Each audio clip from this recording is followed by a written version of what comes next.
I saw that Mike Tomlin was mentioning the injuries to Najee Harris, saying, and this is a direct quote, let me read the full thing. He says, quote, he's playing, and so obviously he's healthy enough to play. I'll let him speak to that, but both guys have been available to us. We've gotten some awesome contributions from Jalen, and it's reasonable to expect that to continue.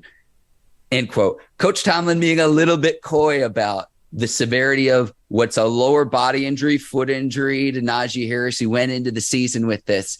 Maybe he can get right after the bye week, get a little bit of rest. But Ike, given his level of production compared to what we saw a year ago, given a young offensive line that hasn't gelled together, number one, I don't think Najee Harris is fully healthy. But then number two, it's not all on him either. The line has not been great. That's one of the things I want to see the Steelers improve in the offseason at this draft.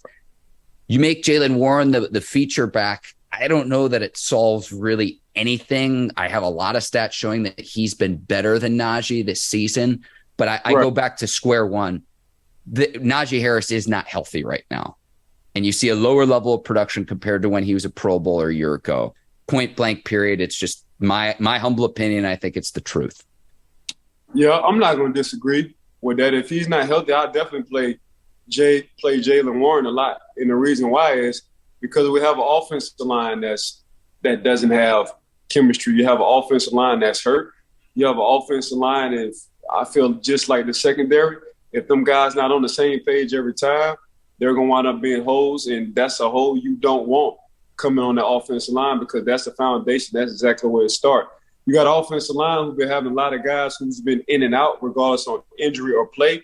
That's something you don't want. So when you do look at the Najee Harris, production, his production wasn't like last year also, because he don't have a Ben Roethlisberger who can freestyle and can make something out of nothing.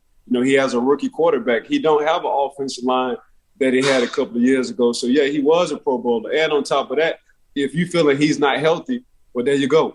That's three things that's not working for Najee Harris and the Pittsburgh Steelers. A rookie quarterback, an offensive line that has no chemistry because they shuffling guys, and a Najee who is unhealthy right now, if you think so. So that's just not a good look now for Jaylen Warren.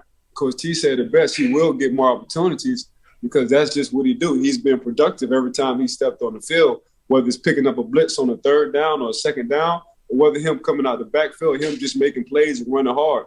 Jaylen Warren has earned his right to get more plays, get more playing time for the Pittsburgh Steelers in my mind. I'm with you, Ike, and I've been critical of Najee, but when I read this quote, Ike, it was like we might need to reevaluate him in years 3 and 4 to see. I need a bigger sample size, and I don't think it's all just been on Najee this season. I've been very critical of the running game overall, considering the Steelers still don't have a rush beyond 20 yards this season.